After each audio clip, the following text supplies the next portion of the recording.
My name is Ethan Tran. I'm 32 years old, a software engineer at a cybersecurity firm in Seattle. I was born in Sacramento and raised in a middle-class Vietnamese-American family where one rule was, gospel hard work is the only way up. After graduating magna cum laude from the University of Oregon, I poured the best years of my 20s into building a life. I wasn't a genius, but I was relentless. Every dollar saved, every overtime shift, clocked until I had enough to buy a $15,000 engagement ring, a symbol of everything I hoped would mark the beginning of forever. Sophie meant everything to me. We met in a UX design workshop in Portland. She had this quiet elegance, the kind of beauty that didn't shout. She used to work for a startup in Silicon Valley, but moved to Seattle to find some peace again. I loved the way she'd listen when I rambled about data encryption like I was reciting a bedtime story. After 3 years of dating, I proposed at a rooftop cafe in Capitol Hill under warm string lights, surrounded by the scent of dark roasted espresso. Then there's my younger brother, Nathan, 3 years my junior, same last name. But that's where the similarities end. He studied law at UCLA until he got suspended for cheating on an exam. He's always treated life like some kind of game. My parents, like many Asian immigrant families, had high expectations for the oldest son but spoiled the youngest as if making up for lost time. I never held it against them. I played my part. Nathan just never grew up. In recent years, he racked up serious debt from online gambling. Once, he texted me asking for $5,000 to pay them off before they trash my car. I said no. Told him straight. You make the mess. You clean it up. We kept a civil distance, not close, but I still invited him to the engagement party held at a small restaurant in Fremont. It was a rainy March evening.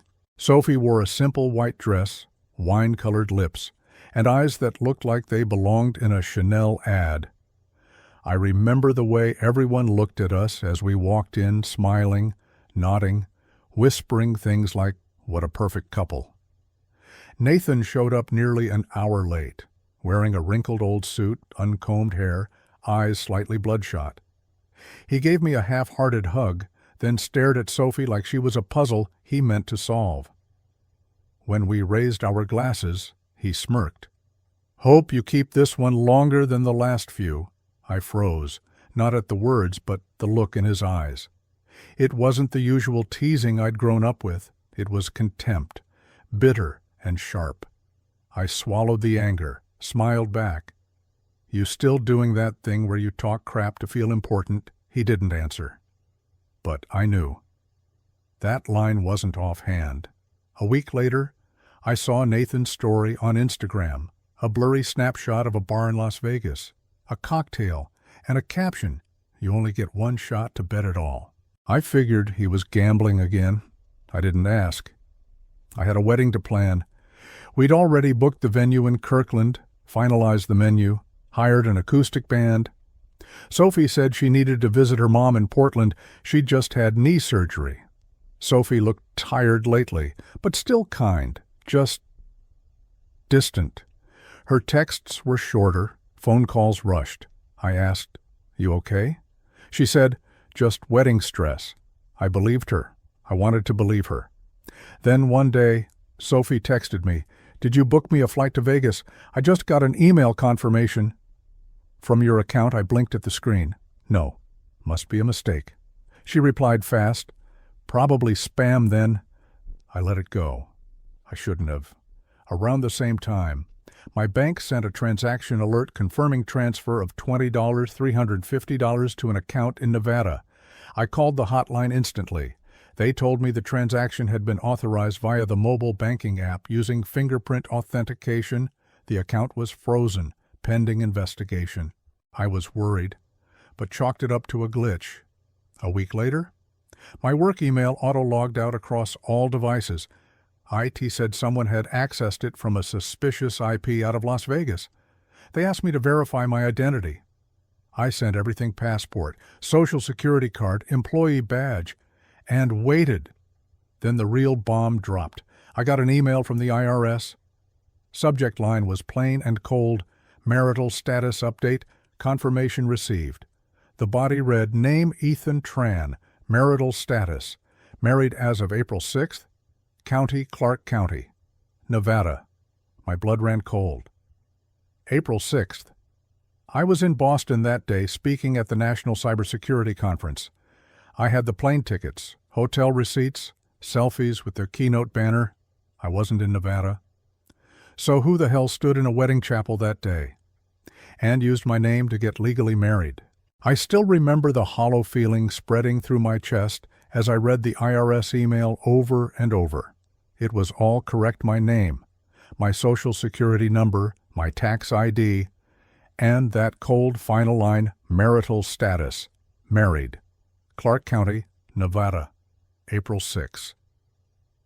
I immediately called the IRS support line, my palms soaked in sweat. The agent confirmed everything. My tax records had been updated by the Clark County Marriage License Bureau in Las Vegas. I hung up, feeling like someone had slammed a sledgehammer into my skull. I logged onto the Clark County Public Records portal where all marriage licenses are stored. Just a few clicks. And there it was, my name, listed right next to Sophie Marie Ellis.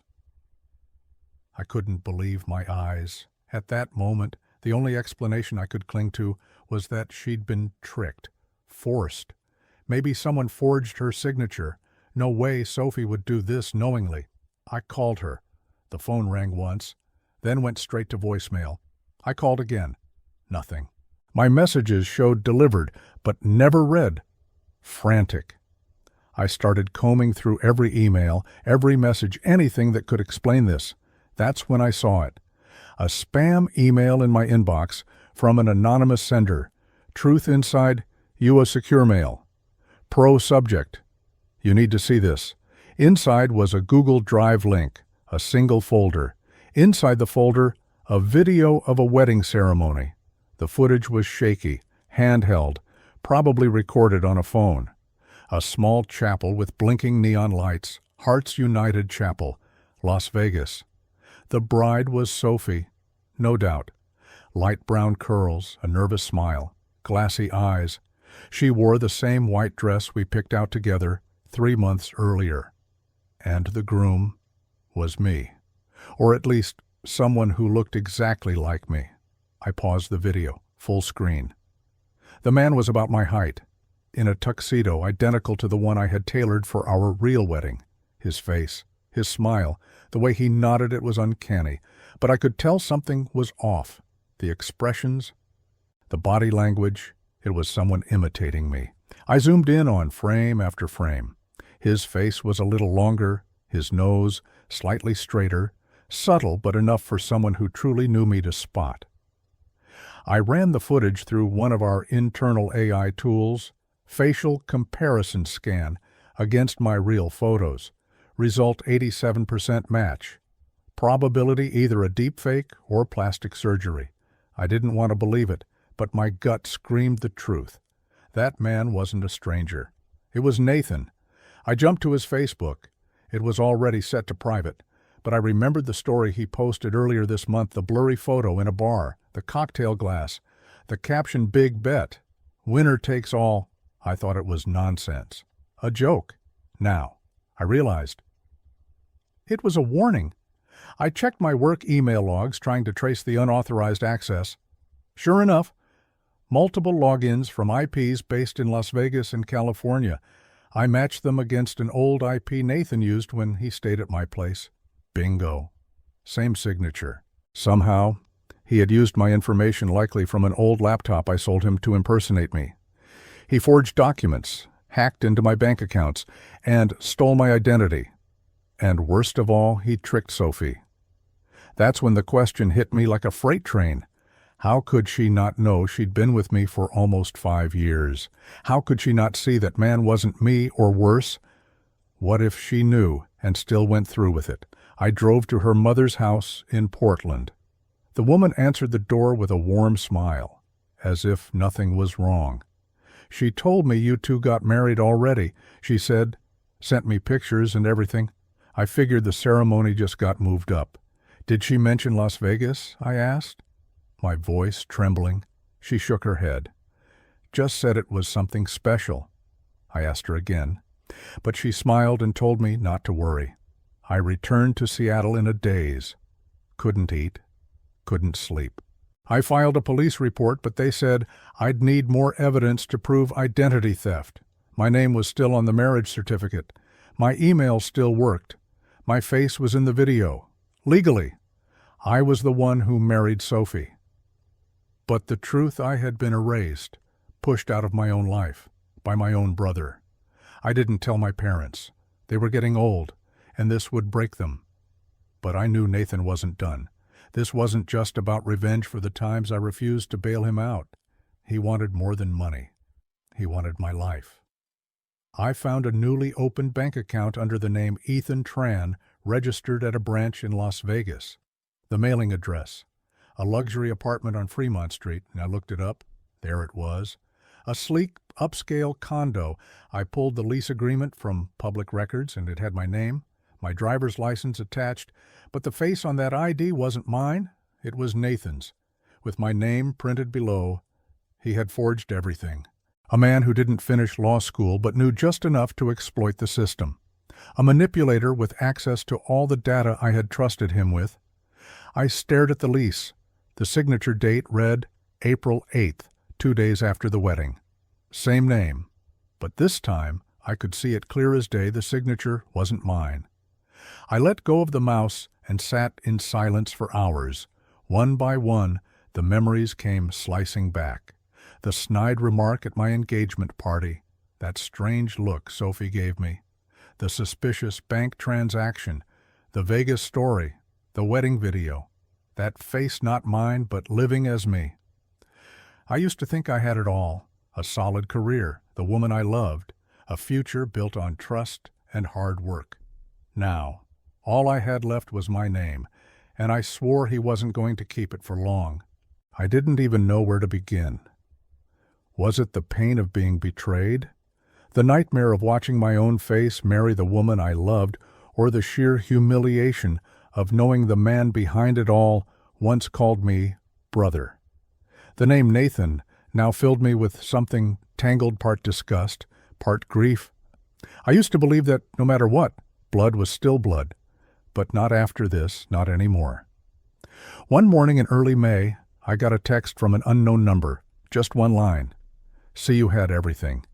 You just didn't know how to keep it.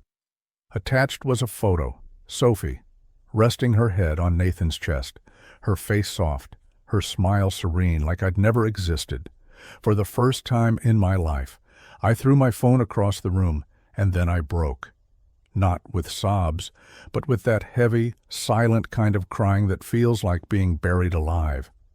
I used to picture a life with Sophie, a little house in the suburbs, kids, tomato plants, weekend hikes up Mount Rainier. Now she was in his arms, the man who took everything. I needed the truth. I needed confirmation. I texted Sophie, "Do you even realize you married the wrong person?" Seen, no reply. Or did you know it was Nathan all along? Seen. Silence again. The rage in me boiled over. I wanted to scream, to demand answers. But then, finally, she wrote back. I thought it was you. You said you were traveling for work in Boston, and then you called from a new number. You said we had to get married quickly in Vegas to avoid press leaks. Your voice, your texts, even the video call, it was you. I didn't know what was happening. I stared at her messages, unable to breathe. I asked, didn't anything seem off? His face, his voice, his eyes? She replied a little, but I thought you were tired. I loved you enough not to question it. My fists clenched. So Nathan hadn't just stolen my face. He'd crafted a digital ghost voice, video, emails, all tailored to mimic me. With today's deep fake tech, it wasn't hard to fake emotion. Gestures, even expressions. And Sophie. She believed it because she loved me. Or maybe she wanted to believe. I turned to the only person I knew who could help David, an old college friend who now worked in forensic cybersecurity at the Seattle FBI field office. I laid everything out: emails, videos, IP logs. David stared at me, stunned. "Ethan, this isn't just identity theft. This is a high-level impersonation scheme, and it's crossed into federal criminal territory." I gritted my teeth. "He's my brother. He used my name to marry my fiancée. He drained my accounts, and now he's in Vegas living my life like I never existed." David was quiet for a moment, then nodded. "I'll help you. But if we want the FBI involved, we need rock-solid evidence that he's profiting from stolen identity or falsifying federal records." So we started digging. I hacked into a startup platform and found something that made my stomach drop. A newly formed tech company, registered just 3 months ago, named Phoenix Guard, founder Ethan Tran, except I didn't find any company. Their website, investor decks, press releases all featured Ethan Tran as a rising star in cybersecurity, Yale graduate, former NSA analyst, instrumental in preventing a state-level cyber attack in Washington. I never went to Yale, never worked for the NSA, but I had been interviewed by the press when I helped stop a major ransomware breach in the state database. Nathan took that story, my story, and built an empire on top of it. Phoenix Guard had just secured $2 million in seed funding, with plans to IPO within 18 months. Nathan didn't just steal my fiancée, he turned me into a brand. He monetized the name Ethan Tran to build a kingdom of his own. And the worst part, no one knew it wasn't me. I stared at a promotional video for Phoenix Guard. There he was. Nathan in my voice, my cadence, standing in front of a digital whiteboard, saying, "At Phoenix Guard, we don't just protect data, we protect the future." He didn't just steal my life, he became it, and he was damn convincing. I found myself wondering if I walked into a room full of investors and said, "I'm the real Ethan Tran," would they believe me? Or would I look like a lunatic impersonating my own identity? I knew I had to fight back. But I couldn't go to the FBI yet, not without undeniable proof, something to show that I was the real victim, not the imposter. Because right now, the name, the ID, the documents, everything pointed to him as Ethan Tran. I needed a plan, a real one, calculated, precise, silent. I wasn't going to let him enjoy a single moment under my name, not one damn second more. It was like I'd been erased, like I never existed. One day, I was a software engineer with a solid career, an upcoming wedding, and a 6-figure savings account. The next, I was a shadow. No home, no job, no one who believed a word I said. HR called me on a Monday morning. "We've detected suspicious activity from your corporate email," the woman said flatly. "Sensitive internal data has been leaked externally." I tried to explain.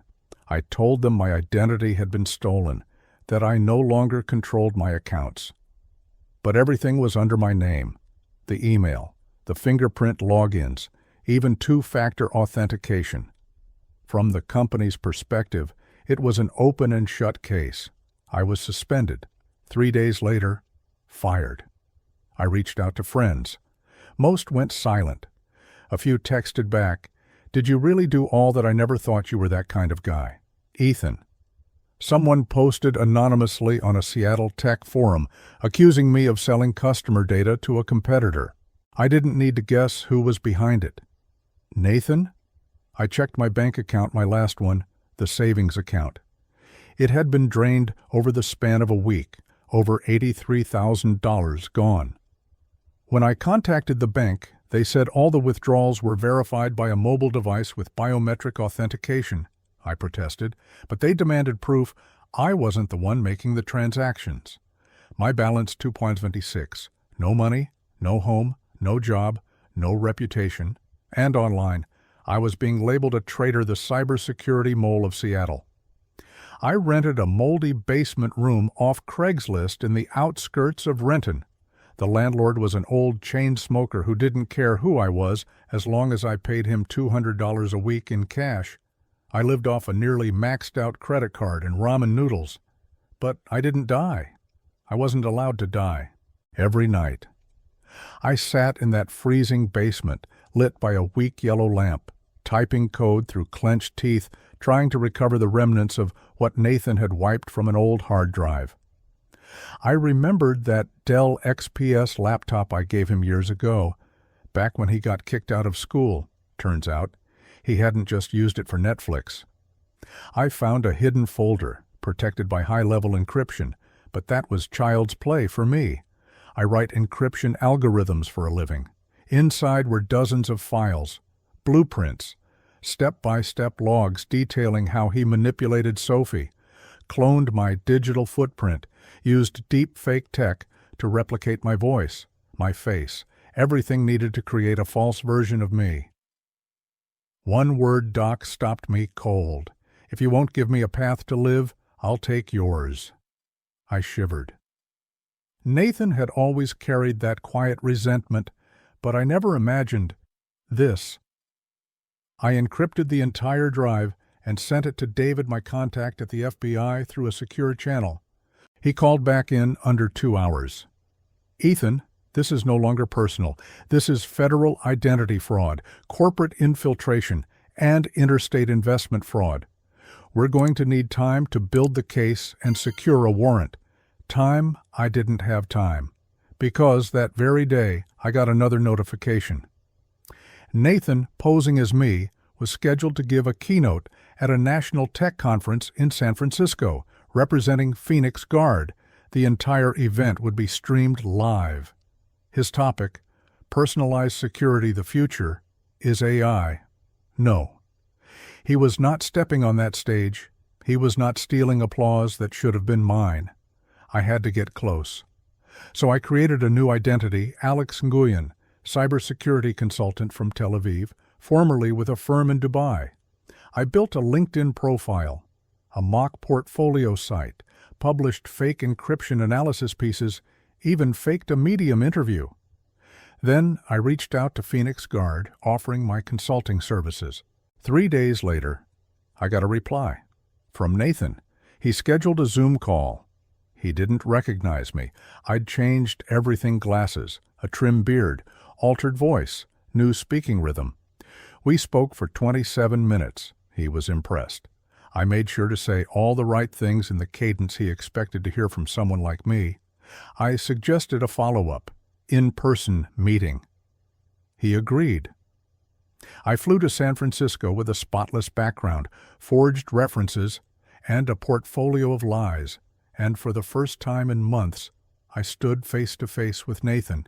He didn't flinch, didn't blink, shook my hand like he hadn't ruined my life. I nearly vomited. I was offered a role as a consultant on their next-gen AI project, a temporary gig, limited access. That was fine. All I needed was a crack in the door.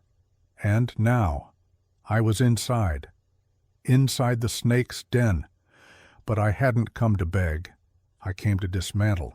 Because if he had the audacity to live under my name, then I would make sure he got buried under it. I never imagined I'd one day sneak into a company I was supposed to have founded under a fake identity, pretending to admire the very man who stole my life. But that was my reality. I, Ethan Tran, now lived as Alex Nguyen, working side by side with the man who had hijacked my identity, married my fiancée, and erased me from my own story. Phoenix Guard was housed in a sleek glass tower in downtown San Francisco. The offices were modern and immaculate, walls plastered with promotional posters bearing Nathan's face. No. Ethan's face, taglines like tech visionary and leading the AI security era. He walked around like he owned the place, waving, smiling, giving charismatic speeches with a leadership style I'd spent years perfecting, but I knew better. He was a fraud, an actor in the most vicious role I'd ever witnessed. For the first 3 weeks, I played it quiet, learned the system, logged every vulnerability in the internal network, found pathways to the server's housing investment records and original ID documentation. Phoenix Guard had decent infrastructure, but they placed too much trust in their AI-powered security layers. Lucky for me, I speak fluently in the language their AI never expected backdoor. I embedded a hidden access key into a core module update masked as a standard performance patch. It gave me invisible, undetectable entry into every encrypted file on the server. At first, I only searched for personal data. But what I uncovered went way beyond identity theft. Nathan had used my face to create a Nevada driver's license, a falsified birth certificate, new bank accounts, even a passport. He registered the company under my legal identity, but swapped in his photo using deepfake overlays on official headshots. Financial transaction logs revealed external hacker involvement, likely contracted from the dark web to spoof bank verification emails, luring investors into believing they were dealing with legitimate corporate channels. A document labeled Phase 3 Vanish Post-IPO outlined a plan to liquidate all assets once the company went public, then assume a new identity, James Leung, and disappear overseas. This wasn't just personal anymore. Nathan was orchestrating a multi-million-dollar fraud, preparing to vanish and leave me, Ethan Tran holding the legal wreckage. He hadn't just stolen my name, he was plotting to kill it. I began gathering everything: mirrored emails, system access logs, screenshots of forged documents. I planted discrete audio recorders in conference rooms, crafting pointed questions during meetings designed to trip him up. One day, during a technical roundtable, I asked, "So how exactly were the NSA credentials validated? I'd love to learn how you navigated clearance building with federal agencies." He laughed. "Oh, the original documentation's long gone. We just retained excerpts for investor purposes." I nodded like I was impressed. But in my head, I marked it down lie number 47, behind the scenes. I created a secure anonymous channel to send encrypted files to David, my friend at the FBI.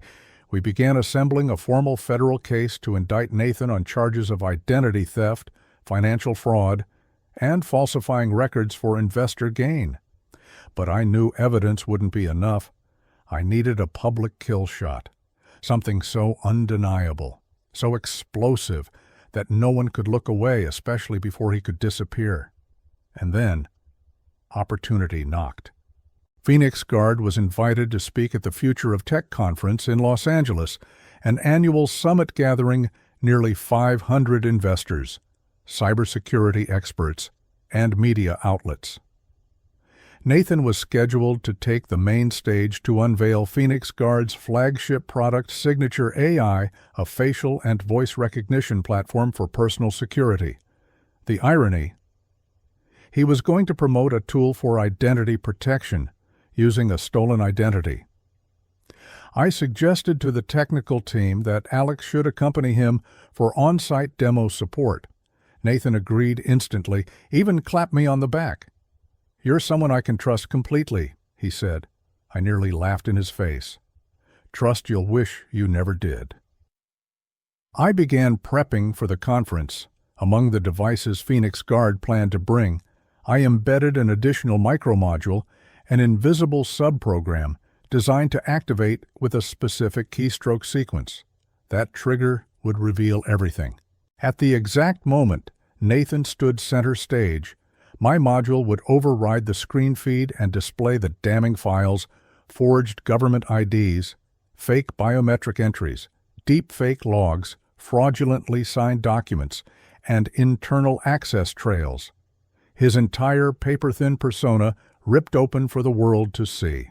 I also sent anonymous emails to major tech news outlets and the FBI, attaching a teaser folder of evidence with one line, "Want to witness the biggest tech identity theft scandal in U.S.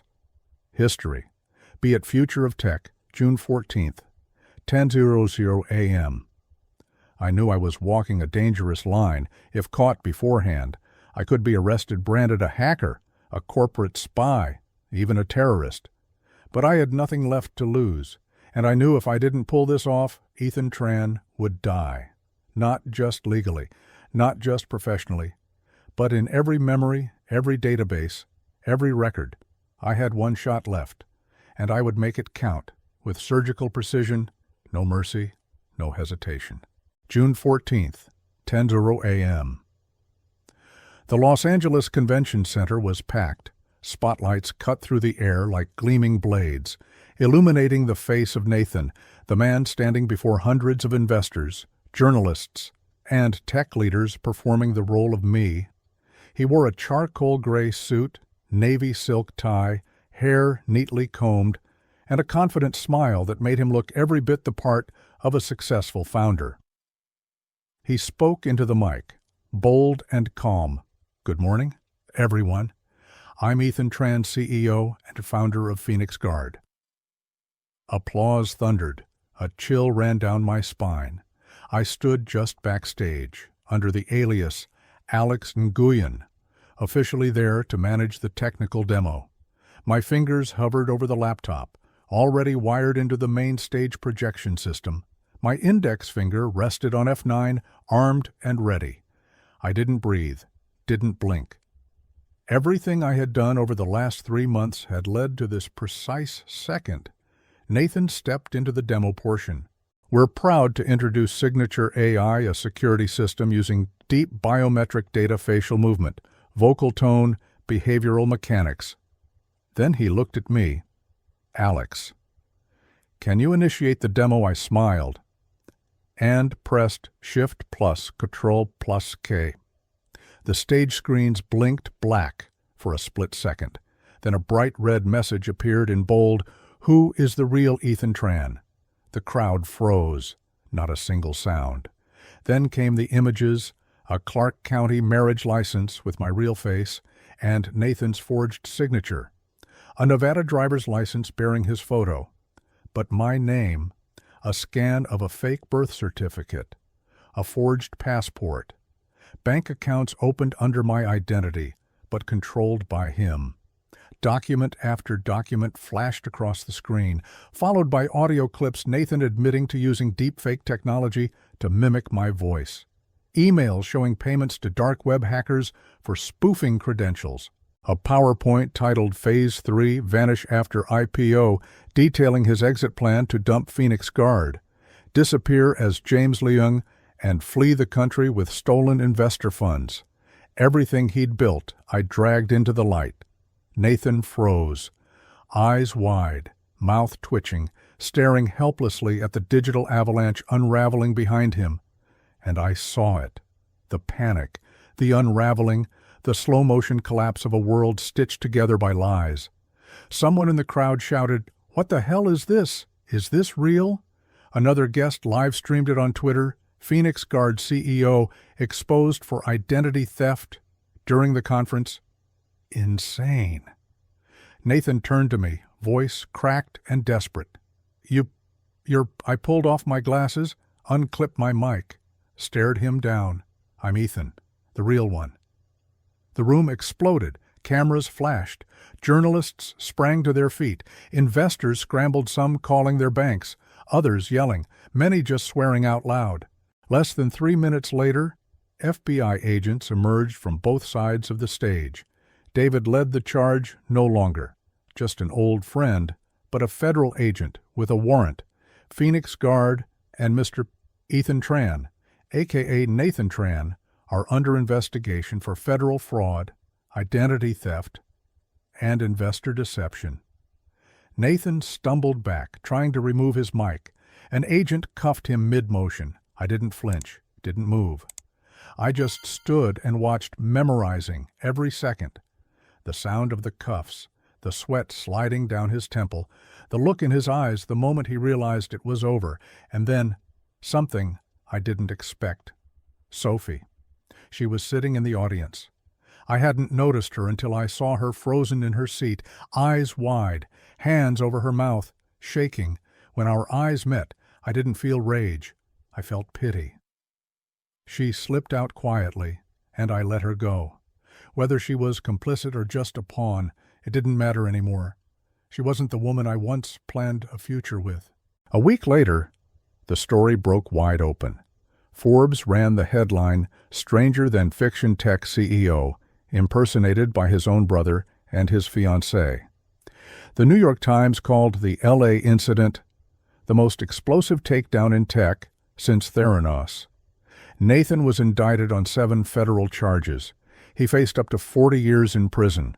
All Phoenix Guard funding was frozen. The company declared bankruptcy within 2 weeks.